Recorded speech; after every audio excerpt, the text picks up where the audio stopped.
أعوذ بالله من الشيطان الرجيم بسم الله الرحمن الرحيم وصلى الله على محمد وعلى آله الطيبين الطاهرين الذين أذهب الله عنهم الرجس وطهرهم تطهيرا اللهم صل على محمد وآل محمد ولعنة الدائمة الباقية على أعدائهم ومنكر فضائلهم وغاصب حقوقهم أجمعين من يوم عداوتهم إلى قيام يوم الدين أما بعد عباد الله أوصيكم ونفسي بتقوى الله فإن التقوى خير الزاد وبحل المعاد وتنفع يوم لا ينفع فيه مال ولا بنون إلا من أطاع الله بقلب سليم وصلى الله على محمد وعلى آله الطيبين الطاهرين أما بعد فقد قال الله الحكيم في محكم كتابه الكريم حيث قال بسم الله الرحمن الرحيم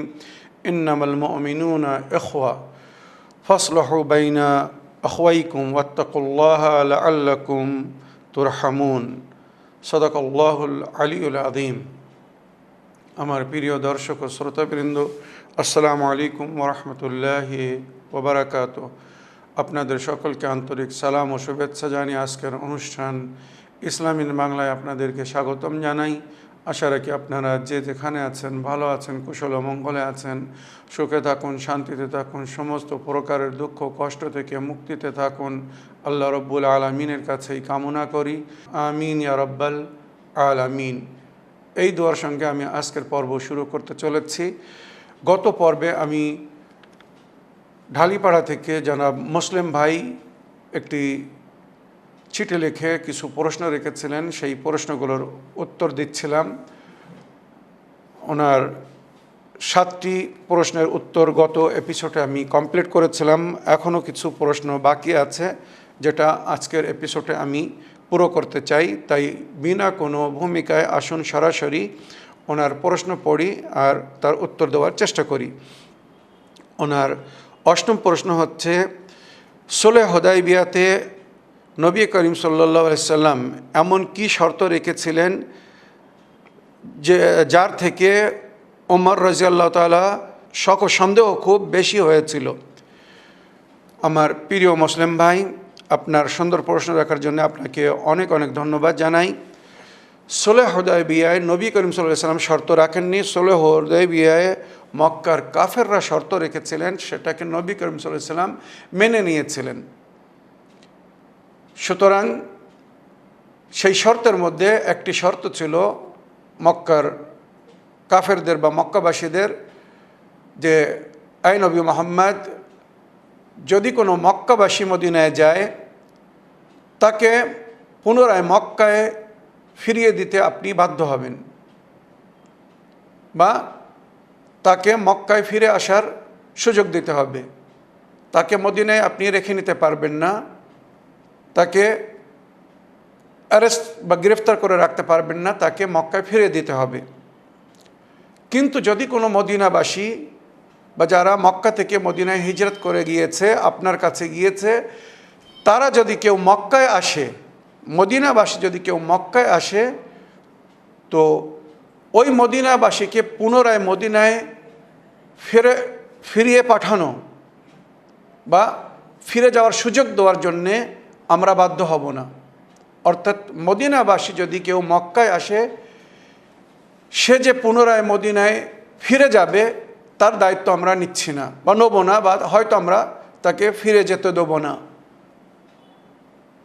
এই শর্ত নবী করিম সাল্লাল্লাহু আলাইহি সাল্লাম মেনে নিয়েছিলেন, যেটাকে শুনে দ্বিতীয় খলিফা বলেছিল, আজ নবীর নবুয়তের উপরে আমাকে যেমন সন্দেহ হয়েছে এর আগে এমন সন্দেহ কখনো হয়নি। এবং নবী করিম সাল্লাল্লাহু আলাইহি সাল্লামের সামনে আরও একটি শর্ত রাখা হয়েছিল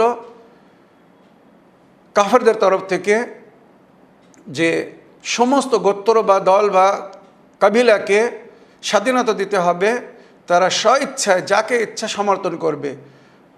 কুরাইশকে সমর্থন করুক, মক্কাবাসীদেরকে সমর্থন করুক, আর আপনাকে সমর্থন করুক। কাউকে আপনি বাধ্য করতে পারবেন না নিজের সমর্থনের জন্যে বা আমাদের বিরোধিতা করার জন্যে। এটাও নবী করিম সাল্লাল্লাহু আলাইহি ওয়াসাল্লাম মেনে নিয়েছিলেন। আর মনে রাখবেন কোরআন নবীর সম্পর্কে বলছে ওমা ইয়ানতিকু আনিল হাওয়া ইন হুয়া ইল্লা ওয়াহয়ুন ইউহা। নবী নিজের তরফ থেকে কিছু বলেন না বা করেন না যতক্ষণ না আল্লাহর হুকুম না আসে। সুতরাং এটাও যখন উনি করেছিলেন, সুলহ হুদায়বিয়া যখন করেছিলেন, এটাও আল্লাহর হুকুম ছিল।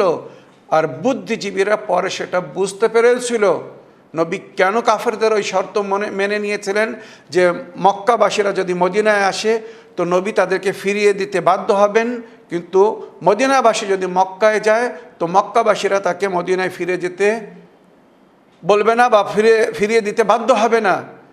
এর কারণ ছিল এই যে নবী করিম সাল্লাল্লাহু আলাইহি সাল্লাম এটাই চাচ্ছিলেন যে মদিনায় আমার থেকে যারা শিক্ষা লাভ করে মুসলমান হয়ে দ্বীনের জ্ঞান লাভ করেছে তারা যদি মক্কায় চলে যায় আর সেখানে যদি তারা থাকে তো আমার দ্বীন সেখানে শিক্ষা দেবে, আমার দ্বীন তাদের কাছে পৌঁছে দেবে। তাদের অন্তরে যদি আমার দ্বীন পৌঁছে যায়, তাদের মনে যদি আমার কথা একবার লেগে যায় তো তারাও আমার উপরে ঈমান আনবে। এইভাবে আমি একদিন মক্কায়ও জয়লাভ করতে পারবো। আর সেটাই পরে হয়েছিল যে যেখানে ফাতে মক্কা ইসলামের সবচেয়ে বড় জিত উল্লেখ হয়েছে কোরআন হাদিসে। নবী দেখছিলেন যে আমি যাদেরকে মক্কায় পাঠাবো তারা যদি ওখানে রয়ে যায় আমার কোনো ক্ষতি নেই, কেননা তাদের মাধ্যমে ওখানে আমার দ্বীনের প্রচার হবে, দ্বীনের শিক্ষা হবে। আর মক্কা থেকে যদি কেউ মদিনায় এসে আমার থেকে শিক্ষা নিয়ে চলে যায়, আশা রাখি আল্লাহ আমার কথার এমন প্রভাব তার মধ্যে সৃষ্টি করে দেবে, সে নিজেও ঈমান আনবে আর তার পরিবারও ঈমান আনবে। আর এটাই হয়েছিল বাস্তবে। ইতিহাস তুলে দেখুন, খালিদ বিন ওয়ালিদ কী করে ঈমান এনেছিল, আমর ইবনে আস কী করে ঈমান এনেছিল। ওই মক্কায় থেকে নবীর কথার ওপরে বিশ্বাস রেখে ঈমান এনে তারা পুনরায় মদিনায় চলে এসেছিল। তো এই যে হকিকত যারা জানে না, যারা নবীর মারেফাত রাখতো না, যারা নবীকে অন্তর থেকে মানেনি বা নবীর কথা বুঝেনি, তারাই এই ধরনের কথা বলেছিল সেই সময় যে মুহাম্মদ নবী হতে পারে আর নবী হয়ে এমন কাজ করতে পারে আমরা কখনো ভাবতে পারিনি। এই যে নবুয়তের উপরে সন্দেহ করেছিল এটা তাদের অশিক্ষিত বা আদমে মারাফাত, যাদের মধ্যে মারাফাত ছিল না নবুয়তের, তার প্রমাণ ছিল। তাই আমার মুসলিম ভাই, আশা রাখি আপনি বুঝতে পেরেছেন যে কে নবীর ওপরে সন্দেহ করেছিল, কী জন্য সন্দেহ করেছিল। এখানে ইতিহাস লিখছে নবী করিম সাল্লাল্লাহু আলাইহি সাল্লামের চেয়ে তো কি উনি বেশি শিক্ষিত ছিলেন, বেশি খবর রাখতেন, বেশি জ্ঞান রাখতেন যে নবীকে কি করা উচিত আর কি না করা উচিত সেটা উনি নবীকে বলবেন। আরও অনেক কথা নবীর কাছ থেকে শিক্ষা লাভ করে শিক্ষিত হতে বলা হয়েছিল, আর উনি নবীকে শিক্ষা দিতে চাচ্ছিলেন নবী এটা করবেন না, এটা করবেন, এটা করবেন, এটা করবেন। নবী সাধারণ পাবলিকের পরামর্শে নবী হয় না, নবী চলে না, নবী আল্লাহর হুকুমে চলে, আল্লাহর ইশারায় চলে। কিন্তু দুঃখের বিষয়ে উম্মতে মুসলিমার এখনও ভুল ভাঙেনি, তারা নিজের নবীকে নিজের মতো মনে করছে। তারা যেমন অন্যদের মশওয়ারা না নিয়ে কাজ করতে পারে না, তারা যেমন লোকের কথায় কাজ করে, তারা ভাবছে আমাদের নবীও লোকের কথায় কাজ করতেন বা নবী বিনা মশওয়ারায় কাজ করার ক্ষমতা রাখতেন না। আল্লাহ তাদেরকে ক্ষমা করে দিক। আমার প্রিয় মুসলিম ভাই, আশা রাখি আপনার অষ্টম প্রশ্নেরও আপনি উত্তর পেয়েছেন। আপনার নবম প্রশ্ন হচ্ছে 73 ভাগের মধ্যে 72 ভাগ জাহান্নামী উম্মতি জাহান্নামী হবে, এটা কি নবী করিম সাল্লাল্লাহু আলাইহি সাল্লামের সহিহ হাদিস? আর কারা এই 1 ভাগ আর এই 72 ভাগ উম্মত কেন জাহান্নামী হবে? আপনার এ প্রশ্নের জন্য আপনাকে ধন্যবাদ জানাই। হাদিস সঠিক, নিঃসন্দেহে হাদিস উভয় পক্ষের বইতে আছে। নবী করিম সাল্লাল্লাহু আলাইহি সাল্লামের বিখ্যাত হাদিস যেখানে উনি বলেছেন সাতাফরুক উম্মতি আলা 73 ফিরকাতান কুল্লুহা ফিন্নার ইল্লা ওয়াহিদা। আমার পরে আমার উম্মত খুব শীঘ্র 73 ফেরকায় বন্টন হবে, এর মধ্যে 1 ফেরকা মাত্রে জান্নাতে যাবে, নেজাত পাবে, আর বাকি সব নরকে যাবে। এবারে আপনার প্রশ্ন ছিল যে এই এক ভাগ কারা হবে, যারা নেজাত পাবে, আর বাকিরা কেন নরকে যাবে, বাকি 72 ফেরকা। তো বিস্তারিত হাদিস যদি দেখতে চান তো এ বিষয়ে নবী করিম সাল্লাল্লাহু আলাইহি ওয়াসাল্লামের আগে কিছু কথা আছে, পরেও কিছু কথা আছে, যেখানে নবী করিম সাল্লাম বলেছেন জানাবে মুসা নবীর কম 71 ফেরকায় বন্টন হয়েছিল, এক ফেরকা নেজাত পেয়েছে আর বাকি 70 নরকে হয়েছে। ওইরূপ ঈসা নবীর কম 72 ফেরকায় বন্টন হয়েছিল, 71 নেজাত, এক ফেরকা নেজাত পেয়েছে আর 71 ফেরকা নরকে গিয়েছে। আমার উম্মত 73 ফেরকায় বন্টন হবে, তার মধ্যে এক ফেরকা নেজাত পাবে আর বাকি 72 ফেরকা নরকে যাবে।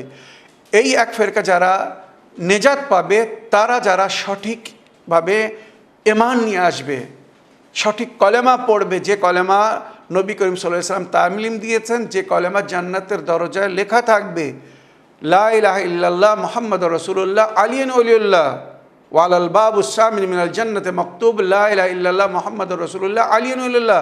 জান্নাতের 8ম দরজা, যে দরজায় নবীর উম্মতরা জান্নাতে যাবে, ওই জান্নাতের দরজার উপরে এই কলেমা লেখা থাকবে লা ইলাহা ইল্লাল্লাহ মুহাম্মাদুর রাসূলুল্লাহ আলিয়ান ওলিউল্লাহ।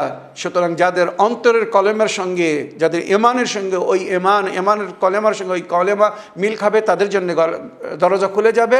আর যাদের অন্তরের কলেমার সঙ্গে, ঈমানের সঙ্গে, বিশ্বাসের সঙ্গে ওই কলেমার মিল না খাবে, তারা জান্নাতে প্রবেশ করতে পারবে না। আমাল যতই সুন্দর হোক না কেন, ঈমানের উপরে দরজা খুলবে, তারপরে জান্নাতের শান্তি পাওয়া যাবে। যদি দরজাই না খোলে তো জান্নাতে কি করে প্রবেশ করবে?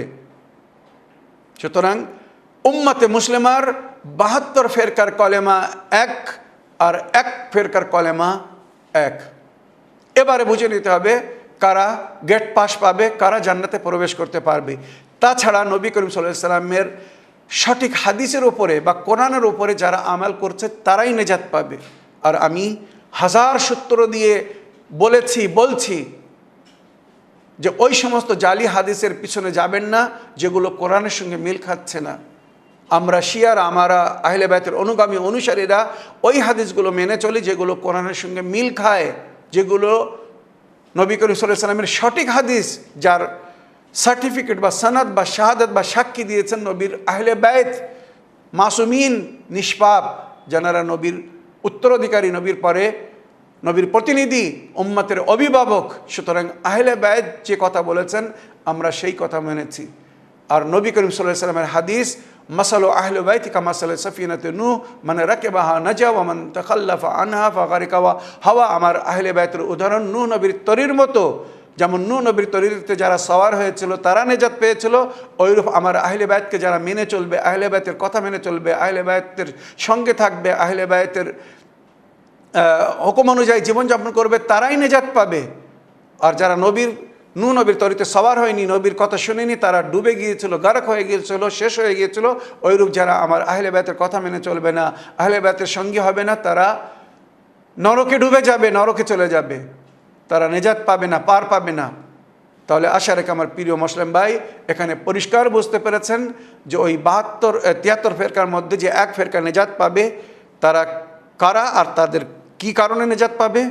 তাদের ঈমানের জন্য তারা নেজাত পাবে, উসুলে দ্বীন যেভাবে মানার জন্য কোরআন হাদিস বলেছে তারা সেইভাবে বিশ্বাস রাখে, আর ফুরুয়ে দ্বীনের উপরে যেভাবে কোরআন হাদিস আমল করতে বলেছে তারা সেইভাবে আমল করে। সঠিক ফরজ ও সুন্নাতকে আদায় করার জন্য এরা জান্নাতে যাবে।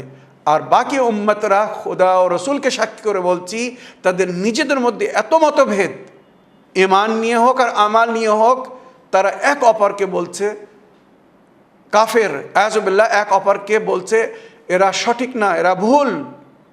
তারা নিজেরাই নিজেদের মধ্যে এক অপরকে ভুল বলছে, যাদের সততার কোনো প্রমাণ পাচ্ছে না। কোরআন হাদিস থেকে কেউ প্রমাণ করতে পারছে না যে আমরাই সেই একটি দল যারা অন্যদের চেয়ে ভিন্ন। শুধু একমাত্র শিয়ানে আহলে বাইত, শিয়ানে আলী আলাইহিস সালাম, শিয়া ইসনা আশারি 12 ইমামের মান্যকারী শিয়ারা ছাড়া বাকি উম্মতে মুসলিমার মধ্যে কোনো দল, কোনো ফেরকা, কোনো মাযহাবের লোকেরা প্রমাণ করতে পারবে না যে আমরা অন্যদের চেয়ে সমস্ত বিষয় ভিন্ন, বা অন্যদের চেয়ে আমরা সমস্ত বিষয়ে সঠিক পথে চলছি। কলেমা বলুন, নামাজ বলুন, রোজা, হজ, যাকাত, খুমুস, যা কিছু যেগুলো আমি কোরআন থেকে প্রমাণ করছি সঠিক জিনিস, তাদের মধ্যে এটা পাবেন না, তারা প্রমাণ করতে পারবে না। তাহলে এবারে বুঝে নিতে হবে সেই 73তম ফেরকা, সেই সঠিক ফেরকা, সেই এক নাজি ফেরকা, নিজাত পানেওয়ালা ফেরকা কারা এবারে বুঝে নিতে হবে। আশা রাখি আপনার প্রশ্নের আপনি উত্তর পেয়েছেন। এবারে আপনার আগের প্রশ্ন পড়ছি, দরুদ শরীফ কিভাবে পড়তে হবে? শুধুমাত্র নবী করিম সাল্লাল্লাহু আলাইহি ওয়াসাল্লামের উপরে না, ওনার নবী করিম সাল্লাল্লাহু আলাইহি ওয়াসাল্লামের সাথে আহলে বায়তের উপরেও দরুদ পড়তে হবে? সঠিক হাদিস কি বলছে? আমার প্রিয় মুসলিম ভাই, নবী করিম সাল্লাল্লাহু আলাইহি ওয়াসাল্লামের হাদিস, যেটা আমার মুসলমান ভাইরা নিজেদের বিভিন্ন বইতে দেখতে পারে, লা তুসাল্লু আলাইয়া সালাতান বাতারা, শুধু আমার উপরে দরুদ পড়ো না। সালাতান বাতারা মানে শুধু নবীর উপরে দরুদ পড়া। লা তুসাল্লু আলাইয়া সালাতান বাতারা বাল সল্লু আলা মুহাম্মদ ওয়া আলে মুহাম্মদ, আমার উপরে শুধু দরুদ পড়ো না, বরং যখন দরুদ পড়বে তা আমার সঙ্গে সঙ্গে আমার আলের উপরেও দরুদ পড়বে। আল্লাহুম্মা সাল্লি আলা মুহাম্মদ ওয়া আলে মুহাম্মদ, আল্লাহুম্মা সাল্লি আলা মুহাম্মদ ওয়া আলে মুহাম্মদ। মনে রাখবেন, এইভাবে কমপ্লিট পরিপূর্ণ দরুদ পড়তে বলা হয়েছে, যে দরুদকে দরুদে ইব্রাহিমও বলা হয়। আল্লাহুম্মা সাল্লি আলা ইব্রাহিম ওয়া আলা আলে ইব্রাহিম, আমরা দরুদে পড়ি ইব্রাহিমের ওপরে এবং আলে ইব্রাহিমের ওপরে। ওইরূপ নবী ও নবীর আলের ওপরে দরুদ পড়তে বলা হয়েছে, সাহাবীদের ওপরে দরুদ পড়তে বলা হয়নি। আর নবীর ও নবীর আলের ওপরে যদি দরুদ না পড়া হয় তো তার নামাজ কবুল হবে না, তার নামাজ হবে না। ইমাম শাফির বিখ্যাত রওয়ায়াত তুলে দেখুন, ইয়া আল বাইত রাসূলুল্লাহ হুব্বুকুম ফরদুম মিনাল্লাহি ফিল কোরআন আনদালাহু কাফাকুম মিন আযীমিল ফাদলি আন্নাকুম মাল্লাম ইসাল্লি আলাইকুম ফালা সালাতা লাহু। ইয়া আল বাইত রাসূলুল্লাহ হুব্বুকুম, আহলে বাইত রাসূল আপনাদের ভালোবাসাকে ফরাদুম মিনাল্লাহি ফিল কোরআনে আনদালাহু, আল্লাহর তরফ থেকে ফরজ করা হয়েছে, কোরআনে নাজিল করা হয়েছে। ফরাদুম মিনাল্লাহি ফিল কোরআনে আনদালাহু কাফাকুম মিন আযীমিশ শানি আন্নাকুম, আপনাদের উচ্চ সম্মান বা মর্যাদার জন্য এতটুকুই যথেষ্ট। মাল্লাম ইসাল্লি আলাইকুম ফালা সালাতা লাহু, যদি কেউ আপনাদের উপরে মুহাম্মদ ও আলে মুহাম্মদের উপরে আহলে বায়তের উপরে দরুদ না পাঠ করে তো তার নামাজ হবে না। তাই তাশাহুদে আশহাদু আন লা ইলাহা ইল্লাল্লাহ ওয়াহদাহু লা শারীকা লাহ ওয়া আশহাদু আন্না মুহাম্মাদান আবদুহু ওয়া রাসূলুহু আল্লাহুম্মা সাল্লি আলা মুহাম্মদ ওয়া আলি মুহাম্মদ আবদুহু ওয়া রাসূলুহু বলার পরে এবারে দরুদ পড়তে হবে। এখানে যদি কেউ দরুদ না পড়ে, এই দরুদকে নামাজে ফরজ করা হয়েছে, এই দরুদ যদি কেউ না পড়ে তো তার নামাজ হবে না। সাহাবীরা দরুদ পড়তেন কাদের উপরে? মুহাম্মদ ও আলে মুহাম্মদের উপরে, নবীর আহলে বায়তের উপরে। এবারে আমি উম্মতের কাছে জিজ্ঞাসা করছি, যে সাহাবীরা মুহাম্মদ ও আলে মুহাম্মদের উপরে যদি দরুদ না পড়ে তো তাদের নামাজ হতো না, তাদের নামাজ হয়নি বা তাদের নামাজ হবে না, সেই সাহাবী আফজাল, সেই সাহাবী উত্তম, না যাদের উপর এই সাহাবীরা দরুদ পাঠ করছে সেই পঞ্চতনের পাক উত্তম, সেই আহলে বায়ত উত্তম? উত্তমকে ছেড়ে যারা নিচে তাদেরকে মানবেন, তাদেরকে ফলো করবেন, এটাই বুদ্ধিজীবীর পরিচয়। আর কিভাবে আপনাদেরকে বোঝাবো, আর কি করে বলবো? কোরআনে এই আহলে বায়তের ভালোবাসার হুকুম দেওয়া আছে, কুল্লা আসলাকুম আলাইহি আজরান ইল্লাল মুআদ্দাত ফিল কোরবা বলে। সেই কোরবা, সেই আহলে বায়তকে যদি ভালোবাসেন এবং নবীর হুকুম অনুযায়ী যদি ওনাদেরকে ফলো করেন তাহলেই নিজাত পাবেন। আর আহলে বায়তকে যদি ভালোবাসেন না বাসেন, আহলে বায়তকে যদি ফলো না করেন তো নিজাতের কোনো রাস্তা নেই। নিজাতের তৈরি হচ্ছে আহলে বায়ত। মাসালু আহলে বায়তি কামাসালে সাফিনাতে নূহ মান রাকিবাহা নাজা ওয়া মান তাখাল্লাফা আনহা ফাগারিকা ওয়া হাওয়া। আশা রাখি আমার প্রিয় মুসলিম ভাই আপনি আপনার দশম প্রশ্নের উত্তর পেয়েছেন, যে নবী করিম সাল্লাল্লাহু আলাইহি ওয়াসাল্লামের উপরে কীভাবে দরুদ পড়তে হবে। আল্লাহুম্মা সাল্লি আলা মুহাম্মদ ওয়া আলি মুহাম্মদ, খুব সংক্ষেপে কমসে কম এতটা পড়তেই হবে, আল্লাহুম্মা সাল্লি আলা মুহাম্মদ ওয়া আলি মুহাম্মদ। আগে প্রশ্ন পড়ি, নবী করিম সাল্লাল্লাহু আলাইহি সাল্লাম নবী পাক সাল্লাল্লাহু আলাইহি সাল্লামের সাহাবী ও আহলে বায়তের মধ্যে পার্থক্য কি কতটুকু? আমার প্রিয় মুসলিম ভাই, আপনি এমন একটা প্রশ্ন করেছেন, যদি আমি সারাদিন বলি তাও আমার কথা ফুরাবে না। শুধু সংক্ষিপ্ত এতটুকু বলতে চাই, নবীর সাহাবীদের মধ্যে আর নবীর আহলে বায়তের মধ্যে পার্থক্য শুধু এতটুকু যে নবীর সাহাবীরা পর আর আহলে বায়ত আপন। নবীর আহলে বায়ত নবীর পরিবারের অংশ, নবীর বংশের অংশ, আর সাহাবীরা নবীর বন্ধু, নবীর জীবনে পরে এসেছে। নবীর ওয়ারিস, নবীর পরিবার, সাহাবীরা ওয়ারিস না। এখানে বুঝে নিতে হবে নবীর সমস্ত জিনিসের উত্তরাধিকারী নবীর পরিবারের লোকেরা, নবীর বংশধারীরা, নবীর সাহাবীরা নয়। আর নবী করিম সাল্লাল্লাহু আলাইহি সাল্লাম নিজের আহলে বায়তকে ফলো করতে বলেছেন। কোরআনের সঙ্গে নিজের আহলে বায়তকে রেখেছেন, সাহাবীদেরকে রাখেননি। যদি মিথ্যা জালি হাদিসও দেখাতে পারেন যে নবী করিম বলেছেন কোরআন এবং আমার সাহাবীকে ফলো করো, তোমাদের নেজাতের জন্য যথেষ্ট, তোমাদের হেদায়েতের জন্য যথেষ্ট, নবী বলেছেন কোরআন এবং আহলে বায়তকে ফলো করো। আর যদি আমার আহলে সুন্নাত ভাইদের রওয়ায়াত বলি তো তানারাও লিখেছেন বা বলছেন নবী বলেছেন কোরআন এবং সুন্নাতকে, নবীর সুন্নাতকে, নবীর সাহাবীদের সুন্নাতকে ফলো করতে নবী বলেননি। নবী কি বলছেন? তাদের রওয়ায়াত, আমাদের রওয়ায়াত না। নবী তাদের রওয়ায়াত হিসেবে বলছেন ইন্নী তারিকুন ফিকুমুস সাকলাইন কিতাবাল্লাহ সুন্নতি, আমি তোমাদের মধ্যে দুটো জিনিস ছেড়ে যাচ্ছি, এক আল্লাহর গ্রন্থ, দ্বিতীয় আমার সুন্নাত। নবী এখানে বলেন আমার সাহাবী বা আমার সাহাবীদের সুন্নাত। নবী কোরআন এবং নবীর সুন্নাত ছেড়েছেন। আর নবীর সুন্নাতকে কারা বজায় রেখেছেন? নবীর আহলে বায়ত। তাই সঠিক হাদিস হচ্ছে যেটা আহলে বায়তের সম্পর্কে আমার উম্মতে মুসলিমের ভাইদের বইতেও আছে, ইন্নী তারিকুন ফিকুমুস সাকলাইন কিতাবাল্লাহ ওয়া ইতরাতি আহলে বাইতি, আমি আমার উম্মতের হেদায়েতের জন্য দুটি জিনিস ছেড়ে যাচ্ছি, আল্লাহর কিতাব এবং আমার আহলে বায়ত যারা আমার সুন্নাতের শিক্ষা দেবে, তালিম দেবে। কিয়ামত পর্যন্ত নবীর সুন্নাত কোথায়? সে সাহাবীরা, সাহাবীরা তো চলে গেছেন, এবারে এখন নবীর সুন্নাতের তালিম কারা দেবে? নবীর বংশধারী থেকে কাউকে তো থাকতে হবে। সুতরাং ইমামে মেহেদী আলাইহিস সালাম উনি এখন নবীর প্রতিনিধি। সাহাবীদের যুগ কেটে গেছে, ছেলেদের যুগ কেটে গেছে, তাবেই সব শেষ হয়ে গেছে। তাহলে কি নবীর দিন শেষ হয়ে গেছে? না, নবীর দিন এখনো বাকি আছে, আর কিয়ামত পর্যন্ত বাকি থাকবে। কোরআনের সঙ্গে কোরআনের শিক্ষা দেওয়ার জন্য আল্লাহর তরফ থেকে হাদি রাখা হয়েছে। উম্মতে মুসলিমা একত্রিত হয়ে সেই একজন ব্যক্তিকে নিয়ে আসুক যে এখন কোরআনের মুফাসসির, কোরআনের শিক্ষা দেওয়ার জন্য আল্লাহর তরফ থেকে হাদি একজন ব্যক্তিকে নিয়ে আসুক। যদি একজন ব্যক্তিকে নিয়ে আসতো বা নিয়ে আসতে পারতো, আজ তাদের মধ্যে এত ভিন্ন মত হতো না, এত দলাদলি হতো না, কোরআনের এত ভুল ব্যাখ্যা হতো না।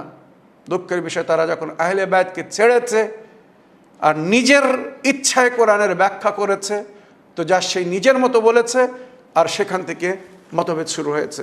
আমার প্রিয় ভাই মুসলিম সাহেব, আপনাকে অনেক অনেক ধন্যবাদ জানাই আপনার সুন্দর প্রশ্ন রাখার জন্যে।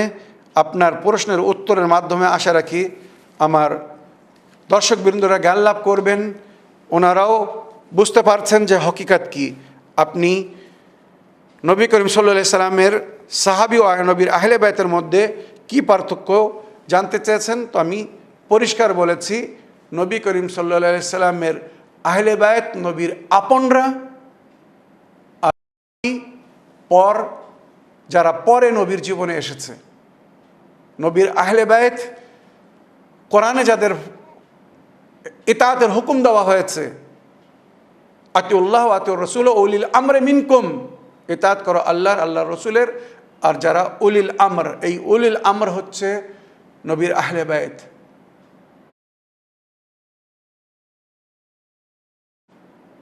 যারা নবীকে ফলো করেনি, নবীর পরে নবীর জায়গা নিয়েছিল, তারা নয়।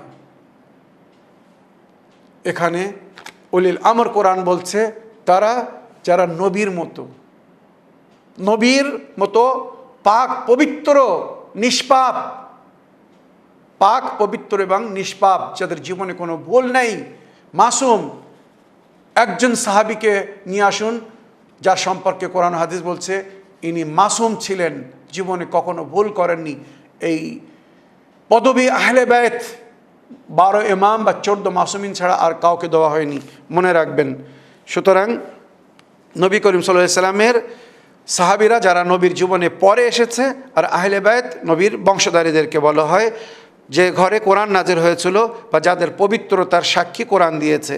ইন্নামা ইউরিদুল্লাহ লিইয়ুযহিবা আনকুম রিজসা আহলিল বাইত ওয়া ইতাহহিরাকুম তাতহীরা বলে।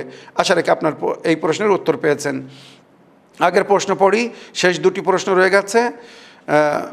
সব নবী তার পূর্ববর্তী নবীর নাম ঠিকানা বলে গেছেন, আর আমাদের আখেরি নবী কি কাউকে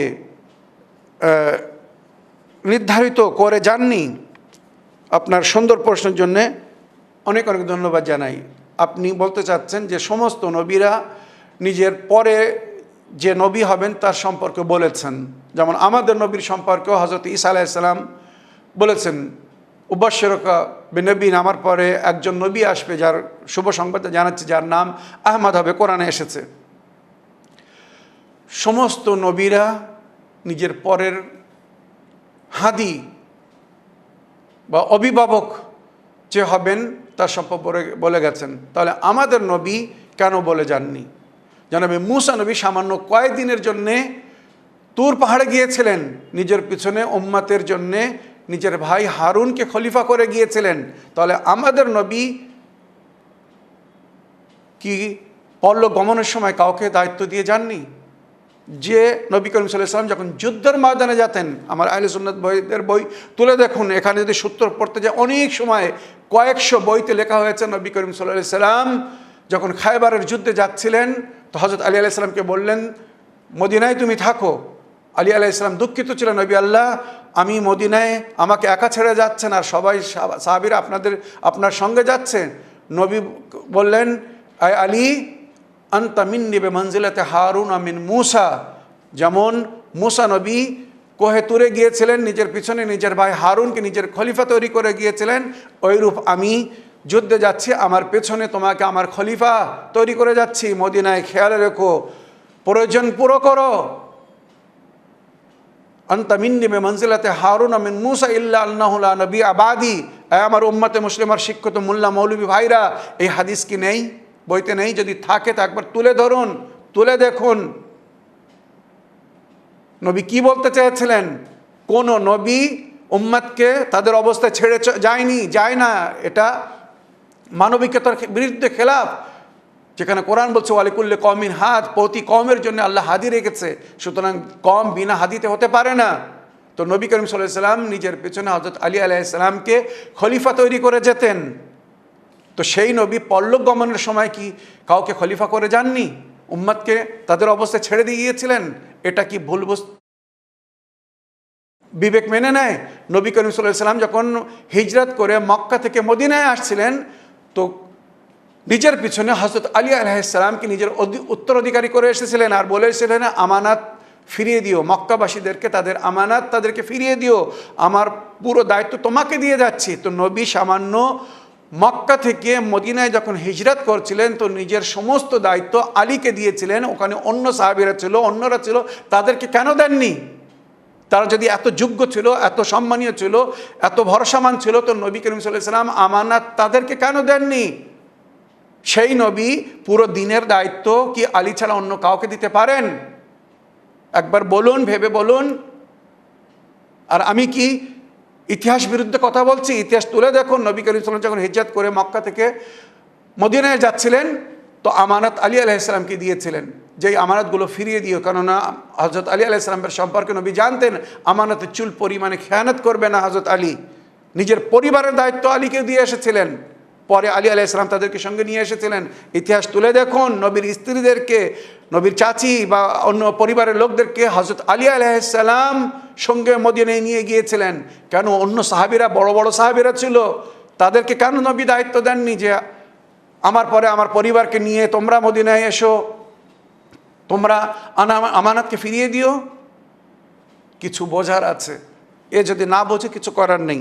তো আমার প্রিয় মুসলিম ভাই, নবী করিম সাল্লাল্লাহু আলাইহি ওয়াসাল্লাম যখন পরলোক গমন করছিলেন তো নিজের পরলোক গমনের আগে শেষ হজে থেকে যখন ফিরছিলেন মদিনার দিকে, কাদেনে খুমের ময়দানে হযরত আলী আলাইহিস সালামকে নিজের উম্মতের অভিভাবক, নিজের প্রতিদিন খলিফা তৈরি করেছিলেন, যাতে কেউ না বলতে পারে যে একদিন আমরা বিনা হাদিতে ছিলাম, একদিন আমরা বিনা অভিভাবকে ছিলাম, একদিন আমরা বিনা ইমামে ছিলাম, বিনা আল্লাহর হুজ্জতে ছিলাম। যে হুজ্জত সম্পর্কে হাদিস বলছে লাউলাল হুজ্জা লাসাকাতুল আরদু বিআহলিহা, জমিনে যদি আল্লাহর হুজ্জত না থাকে তো সেই মুহূর্তে, সেই দিন, সেই সময় এই জমিন সব সময় ধ্বংস হয়ে যাবে।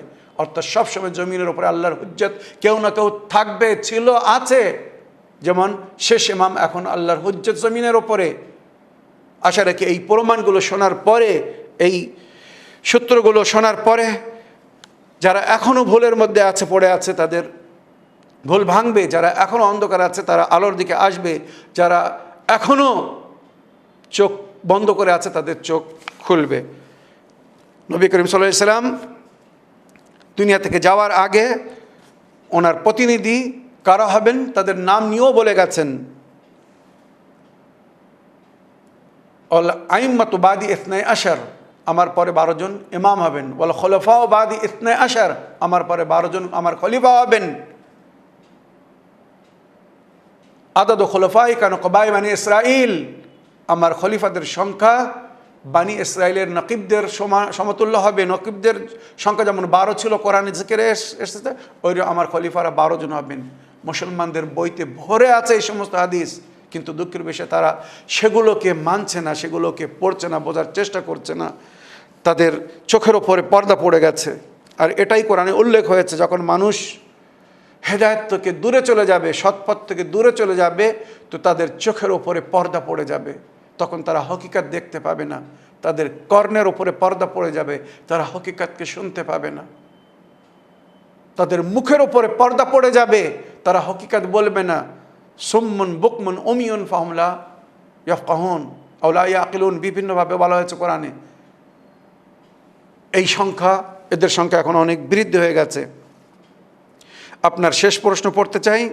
নবী পাক সাল্লাল্লাহু আলাইহি সাল্লাম যখন পরলোক গমন করেছিলেন তো ওনার গোসল কাফন নামাজে জানাজা কে পড়িয়েছিলেন? আমরা এর উত্তর দিয়েছি। আর জানাজায় লোক সংখ্যা এত কম ছিল কেন, এও বলেছে। আমার প্রিয় ভাই, আপনি আপনার শেষ প্রশ্নের উত্তরের আগে আমি দিয়েছি, আশা রাখি আপনার সমস্ত প্রশ্নের আপনি উত্তর পেয়েছেন। আসসালামু আলাইকুম ওয়া রাহমাতুল্লাহি ওয়া বারাকাতুহু। ইতি মুসলিম আলী। আপনাদের লিখিত প্রশ্নের উত্তর দিচ্ছিলাম। এখনও কিছু লিখিত প্রশ্নের উত্তর বাকি আছে, তবে আগে আমি 2টি অডিও রেকর্ডিং প্লে করে তার উত্তর দিতে চাই। তারপরে যদি আজকে সময় হয় তাহলে লিখিত প্রশ্ন পড়ব, আর নইলে আগামী এপিসোডে ইনশাল্লাহ আপনাদের লিখিত প্রশ্নের উত্তরগুলো কমপ্লিট করার চেষ্টা করব। আসুন দেখি কোথা থেকে কে কী প্রশ্ন করছেন। আপনাদের অডিও রেকর্ডিং প্লে করি। বিসমিল্লাহির রহমানির রহিম। আসসালামু আলাইকুম ওয়া রাহমাতুল্লাহি ওয়া বারাকাতুহু। আমি আসাম ধুবড়ী জেলা থেকে বলছি। হুজুর সাহেবকে আল্লাহ পাক ভালো রাখুক, এই চ্যানেল উইন কিয়ামত পর্যন্ত জারি রাখুক। আল্লাহ হুজুরকে লম্বা হায়াত দান করুক। আমি মনে মনে কই, আমরা যদি এই হুজুরকে না পেতাম হয়তো চিরদিনই আগের ভুল রাস্তায় থেকে যেতাম। তো আল্লাহরও কি অশেষ মেহেরবানি, আপনার মতো মানুষ আমাদেরকে আল্লাহ পাক দান করছে। আল্লাহর শুকরিয়া, আপনার মেহনত। হুজুর সাহেবকে আল্লাহ ভালো রাখুক। আমার কোশ্চেন হচ্ছে, হুজুর সাহেব ছেলে মেয়ে যখন পড়াশুনো করে বহু সাইড থেকে, হয়তো 8 কিলোমিটার বা 1 কিলোমিটার বা নিকটের গ্রামে বহু মসজিদ থেকে আজান শোনা যায়, তো আজান চলাকালীন, আজান দেওয়া অবস্থায় পড়াশুনো, রিডিং পড়া, মুখস্থ করা কি যাবে? হুজুর সাহেব জানাবেন। আসসালামু আলাইকুম ওয়া রাহমাতুল্লাহি ওয়া বারাকাতুহু। ওয়ালাইকুম আসসালাম রহমতুল্লাহি ওয়া বারাকাতুহু। আমার প্রিয় বোন, আপনার ফোন কলের জন্য আপনাকে অনেক অনেক ধন্যবাদ জানাই, এবং আপনি আমার সম্পর্কে যা কিছু বলেছেন বা দোয়া করেন তার জন্য কৃতজ্ঞ জানাই। আল্লাহ রাব্বুল আলামিন আপনাকে দীর্ঘজীবী করুক। আপনার আওয়াজ শুনে মনে হচ্ছিল আপনি অসুস্থ। আল্লাহ রাব্বুল আলামিন আপনাকে সুস্থতা দান করুক, আপনার ছায়া আপনার বাল বাচ্চার উপরে বাকি রাখুক, আপনার মনোকামনা আশাকে পুরো করুক, আপনার সন্তানরা সুসন্তান হয়ে উচ্চশিক্ষা লাভ করে আপনার ও আপনার পরিবারের নামকে তারা যেন উজ্জ্বল করতে পারে। আল্লাহ তাদেরকে সেই নেক তৌফিক দান করুক। আমার প্রিয় বোন, আপনি অনেক অনেক সময় ফোন করে বিভিন্ন প্রকারের কথা বলেন বা জিজ্ঞাসা করেন। আপনাদের কথা শুনে আমি যে কি শান্তি পাই, কত অন্তর থেকে আপনাদের জন্য দোয়া করি, সেগুলো আমি এখন ভাষায় বলতে পারছি না। আপনাদের এই মরাল সাপোর্ট, এই যে মানবিক সহায়তা আমাদের উৎসাহকে যে কত বৃদ্ধি করে, এটা আমি ভাষায় বলতে পারছি না। আপনাদেরকে অনেক অনেক ধন্যবাদ জানাই আপনাদের মানবিক সহযোগিতার জন্যে, মরাল সাপোর্টের জন্যে। আল্লাহ আমাকে তৌফিক দান করুক, আমি যেন এইভাবে দিনের সেবা বা খেদমত করতে পারি, আপনাদের খেদমত করতে পারি, আপনাদের প্রশ্নের উত্তর দিয়ে আমার কর্তব্য বা দায়িত্ব যেন আমি পালন করতে পারি। আমার জীবনের শেষ নিঃশ্বাস পর্যন্ত আমি আল্লাহর বান্দাদেরকে সঠিক পথের দিকে আনার আপ্রান্ত চেষ্টা করব। আল্লাহ রব্বুল আলামিন আমাকে যেন এই নেক তৌফিক দান করে, আমি যেন তাদের বান্দাদের প্রয়োজনকে ধার্মিক মানবিক হিসেবে তারা যে প্রয়োজন রাখে, যেগুলো জানার দরকার আছে, তারা যদি প্রশ্ন করে তো আমি যেন সঠিক উত্তর দিয়ে তাদেরকে সেই সমস্ত জিনিস থেকে অবগত করতে পারি যার থেকে এখনও তারা হয়তো অজ্ঞাত আছে। আমার প্রিয় বোন, অনেক ধন্যবাদ জানাই। এবারে আপনার প্রশ্নের উত্তরে আমি বলতে চাই, যদি আপনার ছেলে মেয়ে সাবালক হয়ে থাকে, বালিগ হয়ে থাকে, অর্থাৎ তাদের উপরে যদি নামাজ ফরজ হয়ে থাকে, তো আজানের সঙ্গে সঙ্গে আগে তারা নামাজ পড়বে, তারপরে পড়াশোনা শুরু করবে। নামাজ পড়ার পরে যদি তারা পড়াশোনা শুরু করে তো তাদের বুদ্ধি বৃদ্ধি হবে এবং যা কিছু পড়বে সেগুলো স্মরণে থাকবে, মনে রাখবে এবং তাদের আন্তরিকতা বেড়ে যাবে, তাদের বিবেক বা বোঝার শক্তি বেড়ে যাবে। আল্লাহর কাছে যখন তারা নামাজ পড়ে কামনা করে দোয়া করে পড়াশোনা শুরু করবে নিঃসন্দেহে। আর নবী করিম সাল্লাল্লাহু আলাইহি ওয়াসাল্লাম নিজের সাহাবীদেরকে তালিম দিয়েছিলেন, নিজের বাচ্চাদেরকে বলো সবসময় এই দোয়া পড়তে, রব্বে জিদনি ইলমা ওয়া ফাহমা ওয়া ইয়াকিনা ওয়ালহিকনি বিস-সালিহিন। আল্লাহ আমার জ্ঞানে বৃদ্ধি করো, আমার বুদ্ধিতে বৃদ্ধি করো, আমার বিশ্বাসকে বৃদ্ধি করো, আর আমাকে নেকুকারের মধ্যে গণনা করো, আমি যেন ভালো হতে পারি। তো তারা যদি নামাজ পড়ে এইভাবে দোয়া করে, তাদের জ্ঞান বৃদ্ধি হবে, বুদ্ধি বৃদ্ধি হবে এবং তারা নেক সন্তান হবে। আশা রাখি আপনি বুঝতে পেরেছেন। এবারে যদি তারা ছোট বাচ্চা হয়ে থাকে, সাবালক না হয়ে থাকে, নামাজ যদি তাদের উপরে ফরজ না হয়ে থাকে, তো তারা ওই সময় যদি পড়াশুনো করতে চায়, পড়াশুনো করা নেক কাজ, ভালো কাজ, কোনো অসুবিধা নেই, তারা ব্যস্ত থাকতে পারে। তবে নামাজের সময় অন্য কোনো কাজ করতে মানা করা হয়েছে কাদের জন্যে? যাদের উপরে নামাজ ফরজ হয়ে গেছে। নামাজের সময় হলে আগে নামাজ। তাই আমি অনেক সময় নিজের দর্শকবিন্দুদেরকে বলি, নামাজের সময় হলে নিজেকে বা অন্যকে বলুন, আগে নামাজ পরে কাজ। আগে কাজ পরে নামাজ নয়, যে আগে কাজটা কমপ্লিট করে নেই, কাজ সেরে নিই তারপরে নামাজ পড়ব, না, আগে নামাজ পরে কাজ। ওইরূপ রোজার মাস আসলে আগে রোজা পরে খাওয়ার মজা। আগে খাওয়ার মজা, আগে খেয়ে নিই, পরে যখন সুযোগ হবে তখন জীবনে রোজা রাখবো, না, সুযোগ পাবেন কি না তার কোনো ঠিক নেই।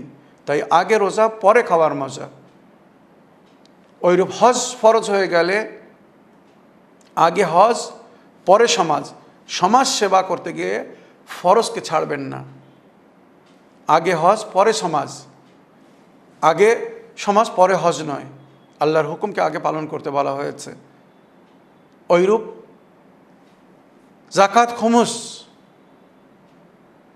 আদায় করার সময় হয়ে গেলে, জাকাত খুমুস ফরজ হয়ে গেলে, তো আগে খুমুস ও জাকাত পরে দান খয়রাত।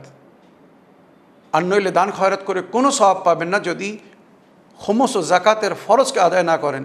যে মাল যার উপরে খুমুস ফরজ হয়ে গেছে, যার উপরে জাকাত ওয়াজিব হয়ে গেছে, আগে যদি খুমুস বা জাকাত না বাহির করা হয় তো ওই মাল দান খয়রাত করে কোনো লাভ পাবেন না।